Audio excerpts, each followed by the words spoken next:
Good morning all of you. सुप्रभात छात्रों। आज मैं आपके साथ नए वीडियो को लेकर आया हूँ। इस नए वीडियो में आज मैं आप लोगों को लुट लकार पढ़ाऊँगा, जो लकार का चौथा रूप है। जो लकार 5 हैं उन पांचों लकारों में चौथा लकार है। पूर्व के वीडियो में मैंने आप लोगों को 3 लकार पढ़ाया था, लट लकार, लिट लकार और लंग लकार। आज के वीडियो में छात्रों मैं लोट लकार के बारे में आपको बताऊंगा और उस पर आधारित अनुवाद का अभ्यास कराऊंगा।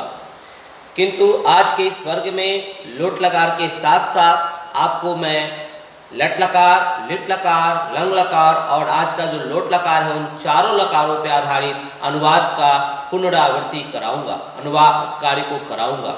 छात्रों सबसे पहले हम लोग आते हैं कि लोट लकार है क्या, लोट लकार कहते किसे हैं। लोट लकार का मतलब होता है आदेश, आज्ञा या प्रार्थना। यानी वैसे वाक्य जिस वाक्य की क्रिया से आदेश या प्रार्थना का बोध होता हो, वैसे वाक्य जिस वाक्य के निर्माण से ही जो अंत में जो क्रिया होता है उस क्रिया के अंत से आदेश और प्रार्थना का भाव प्रकट होता हो। जैसे तुम घर जाओ, क्या मैं सच बोलूं, क्या मैं यहाँ रहूं, तुम सब यहाँ मत रहो, तुम सब सिनेमा मत देखो। तो इस तरह का ऑर्डर होता है कि हमेशा सच बोलो। तो इस तरह का वाक्य बोलो, जाऊं, खाऊं, रहूं, इस तरह का रिक्वेस्ट कर देना। और दूसरा में ऑर्डर देना, यानी ऑर्डर और रिक्वेस्ट के सेंस में जिस लकार का प्रयोग होता है उस लकार का नाम लोट लकार है। चारों पांचों लकारों में आप देखेंगे कि केवल लोट लकार में जो रूप चलता है वह भी क्रिया संस्कृत के आधार पे ही चलता है। मात्र एक ही ऐसा लकार है जिस लकार में क्रिया धातु का रूप चलता है और वो है लिट लकार, भविष्य काल। किंतु आज के जो लकार है, लोट लकार है, उसमें आप देखेंगे कि लोट लकार में क्रिया के संस्कृत का रूप हम लोग चलाते हैं। लोट लकार का रूप होता है तू, ताम, अंतु, अ, तम, त, आनी, आव, अम। मैंने यहाँ पे बोर्ड वर्क दिया है छात्रों कि लोट लकार आदेश प्रार्थना, लोट लकार आदेश प्रार्थना। लोट लकार का मतलब होता है आदेश या प्रार्थना। पहचान इसका है कि क्रिया के अंत से आदेश या प्रार्थना, क्रिया के अंत में जो आदेश है और वो प्रार्थना जो है, ऑर्डर और रिक्वेस्ट है, उसका यदि फीलिंग्स, उसका भाव प्रकट होता हो तो उसे लोट लकार का वाक्य समझना चाहिए। जैसे देखिए, तुम सच बोलो, तो बोलो का मतलब हो गया आदेश। बोलो का मतलब हो गया आदेश, यानी कि ये आदेश जो है ये फॉलो हो रहा है, यहाँ पे ये फॉलो हो रहा है। क्या मैं घर जाऊं, तो यहाँ जाऊं यानी ये प्रार्थना किया जा रहा है, रिक्वेस्ट किया जा रहा है। यहाँ पर ये प्रार्थना भी आया, ये प्रार्थना भी, इसको फॉलो किया जा रहा है। अर्थात जिस लकार में क्रिया से आदेश और प्रार्थना का भाव प्रकट हो जाता हो तो वैसे लकार को लोट लकार का वाक्य समझना चाहिए। रूप मैंने लिखा है यहाँ पे एक वचन, द्विवचन, बहुवचन। प्रथम पुरुष एक वचन में तू, प्रथम पुरुष द्विवचन में ताम, प्रथम पुरुष बहुवचन में अंतु, मध्यम पुरुष एक वचन में अ, मध्यम पुरुष द्विवचन में तम, मध्यम पुरुष बहुवचन में त, उत्तम पुरुष एक वचन में आनी, उत्तम पुरुष द्विवचन में आव, उत्तम पुरुष बहुवचन में आम। अब आप इसको देखिएगा, एक वचन का रूप, द्विवचन का रूप और बहुवचन का रूप सिंपल वे में आप याद कर सकते हैं कि तू, ताम, अंतु, अ, तम, त, आनी, आव, आम। अब इसके आधार पर हम लोग कुछ क्रिया का भी रूप चलाएंगे, जिसे आप देखेंगे। मान लीजिए कि हमें किसी क्रिया का रूप चलाना है। मान लीजिए मैंने यहाँ कुछ क्रिया लिया, जाना, जाना का संस्कृत होता है गच्छ। मैंने यहाँ मान लीजिए कुछ क्रिया लिया, जाना, जाना का संस्कृत गच्छ, पढ़ना, पढ़ना का संस्कृत पठ। मैंने 2 क्रियाओं को यहाँ पे लिया है। अब मान लीजिए मुझे जाना क्रिया का रूप लोट लकार में लिखना है, इसका रूप चलाना है, तो हम लोग क्या करेंगे? सिंपल सी बात है, मैंने पूर्व के वर्ग में आप लोग को बताया है। यहाँ पर क्या करेंगे कि हम लोग गच्छ का रूप चलाने के लिए केवल देखिए यहाँ पर क्या था, तू, ताम, अंतु। याद रखिए तू, तो यहाँ पर लिख दीजिए गच्छ, गच्छ में लगा दीजिए तू, गच्छतु। फिर यहां है ताम, तो यहां पर फिर लिख दीजिए आप पुनः गच्छ, और उसमें लगा दीजिए ता, गच्छताम। फिर देखिए यहां पे है अंतु, अंतु, तो अंतु में फिर यहां पर गच्छ लिखिए, गच्छ, और उसमें लगा दीजिए आधा न और तू, गच्छन्तु। फिर यहां पर देखिए केवल अ है, तो अ तो ऑलरेडी गच्छ में लगा हुआ है, हलंत जैसे ही हटाएंगे तो अ रह जाएगा, तो यहां पर ग, अच्छा, गच्छ। तम है, तो फिर यहां पर हम लोग लिखेंगे गच्छ, गच्छ, और उसमें हम लोग लगा देंगे तम, गच्छतम। उसी प्रकार यहां त है, तो फिर हम लोग लिखेंगे गच्छ, और उसमें लगा देंगे त, गच्छत।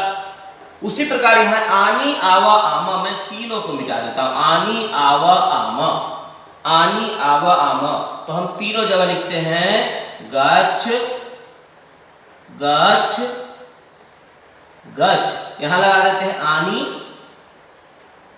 आव आम, यानी गच्छानी, गच्छाव, गच्छाम। अब देखिए लंग जानक क्रिया का रूप लोट लकार में क्या हो गया, गच्छतु, गच्छताम, गच्छन्तु, गच्छ, गच्छतम, गच्छता, गच्छानी, गच्छाव, गच्छाम, यानी साफ साफ है गच्छतु, गच्छताम, गच्छन्तु, गच्छ, गच्छतम, गच्छत, गच्छानी, गच्छाव, गच्छाम। यहाँ पर है भी कि क्या मैं घर जाऊं, तो मैं यहाँ पे होता है गच्छानी, इसको मैं आगे जाके बताऊंगा। अब आइए पढ़ना, पढ़ना का संस्कृत पठ है।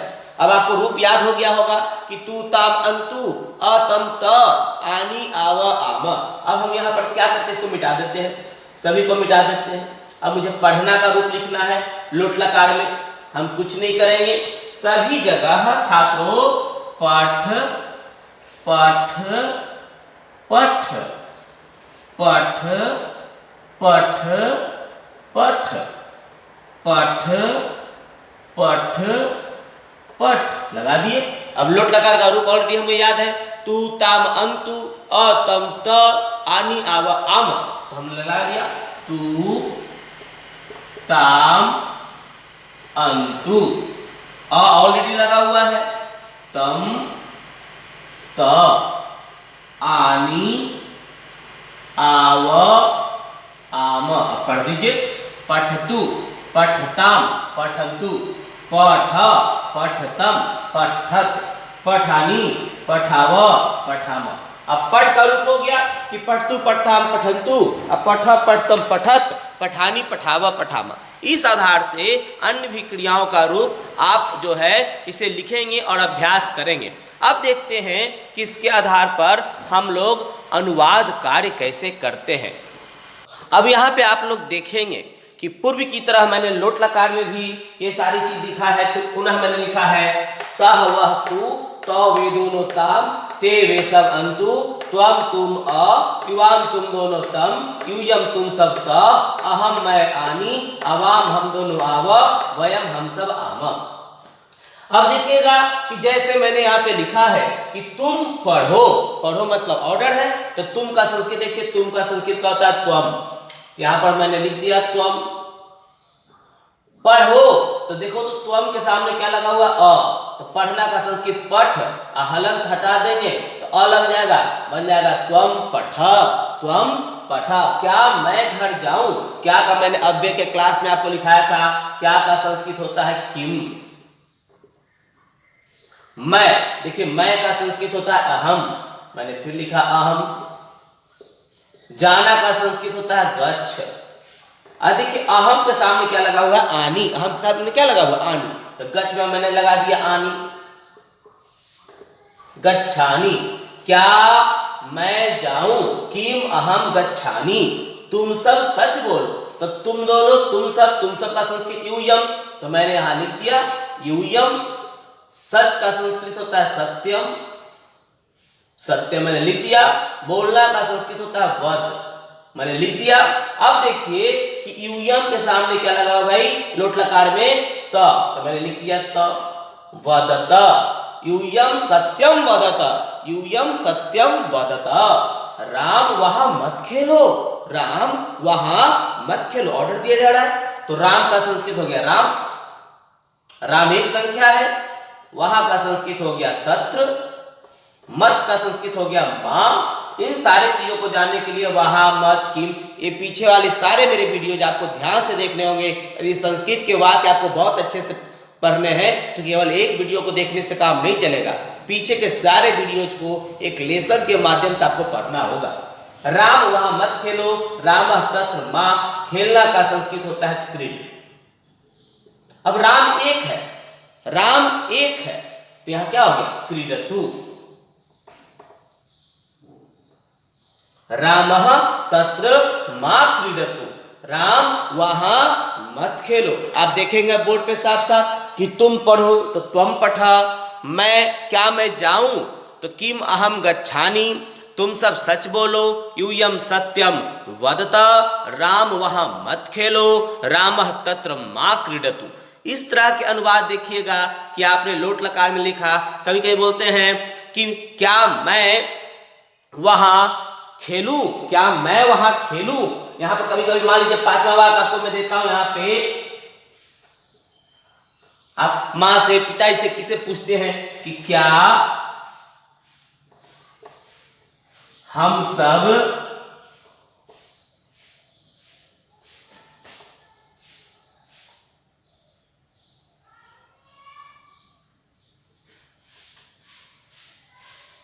वहां जाएं, क्या हम सब वहां जाएं, क्या हम सब वहां जाएं। तो क्या का संस्कृत क्या हो गया भाई किम, लिख लिया मैंने किम। हम सब का संस्कृत देखिए बोर्ड पे लिखा हुआ वयम, लिख लिया हमने वयम, वयम। वहां का संस्कृत हमने लिख लिया तत्र, जाना का संस्कृत हो गया गच्छ, इस तरह से भी होगा भाई जाए। कहता है गच्छ। अब देखिए वयम, वयम के सामने क्या लग गया आम, हमने लगा दिया इसमें आम।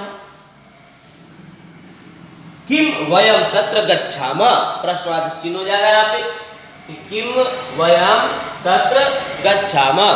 इस तरह के जो आपके अनुवाद आते हैं इसको हम लोग लोट लकार का अनुवाद कहते हैं। इस आधार पर आप कम से कम 10, 15, 20 वाक्य का अभ्यास करें ताकि लोट लकार आपका अच्छे तरीके से आपको समझ में आ जाए। आज का वर्ग यही मैं समाप्त करता हूं। धन्यवाद।